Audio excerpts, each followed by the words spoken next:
চন্দ্রপুর শহরের শেষ প্রান্তে দাঁড়িয়ে আছে এক পুরনো ভাঙা বাড়ি। সবাই বলে কালো বাড়ি। রাতে তার জানালায় আলো জ্বলে, কিন্তু ভিতরে কেউ থাকে না। এগুলো কুসংস্কার তৃষা। আমি কালই গিয়ে দেখব ওই বাড়িটা। রুদ্র, ওখানে গেলে কেউ ফিরে আসে না বলে শোনা যায়। আমি ফিরব, আর ফিরেই লিখব ভূত বলে কিছু নেই।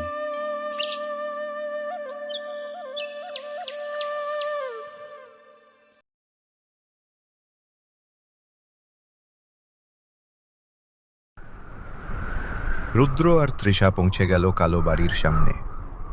বাড়িটা যেন দমবন্ধ অন্ধকারে ডুবে আছে।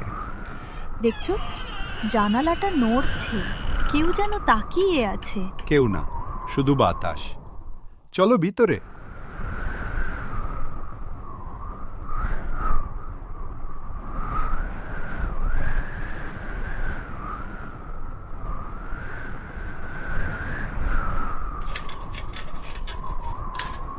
ঘরের কোণে বসে আছেন এক বৃদ্ধা, হেমপ্রভা দেবী।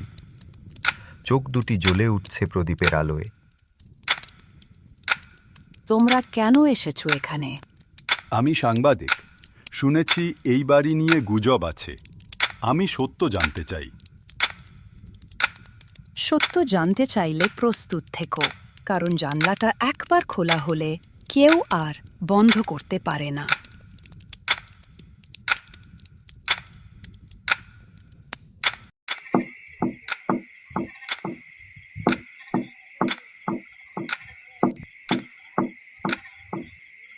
রুদ্র, তুমি শুনছো?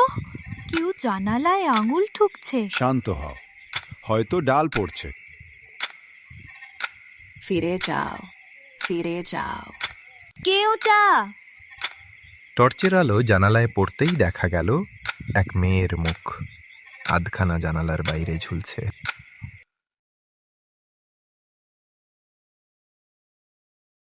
50 বছর আগে এই বাড়িতে আমার বোন বিন্দু মারা যায়। ও জানলার পাশে বসেই আঁকত ছবি। সেদিন ঝড় হচ্ছিল, জানলাটা খুলে গেল আর বিন্দু মারা গেল। তাহলে এই কণ্ঠ? ও এখনো জানলার পাশে বসে যারা বাড়িতে আসে তাদের ফিরিয়ে দিতে চায়, যেন কেউ ওর মতো না মরে।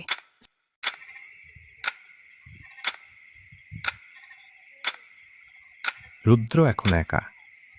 তৃষা ভয় পেয়ে চলে গেছে আগেই। রুদ্র টেবিলে বসে লেখে, ভূত বলে কিছু নেই। এখনো বিশ্বাস করো না? কে কে আছো?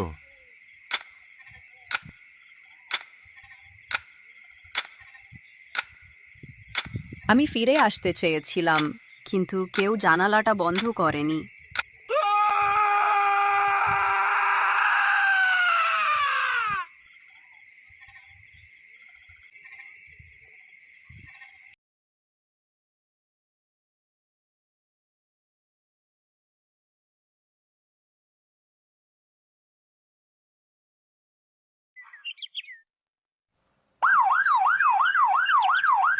কয়েকদিন পর স্থানীয়রা কালো বাড়িতে গিয়ে দেখে রুদ্রর খাতা টেবিলের ওপর খোলা।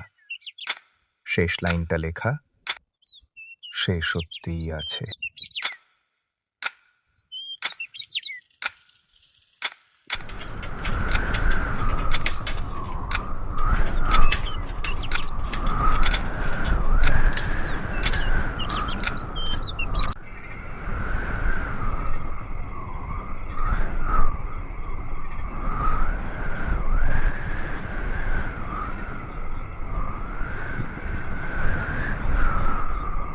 এই বাড়িটা নিয়ে আবার লিখব। শুনেছি রুদ্র নামে এক ছেলেও এখানে এসেছিল।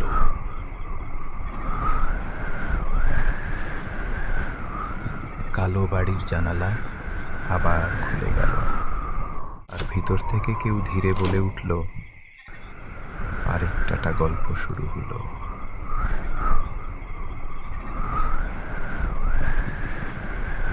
মনে রাখবেন, কিছু জানলা কখনো বন্ধ হয় না।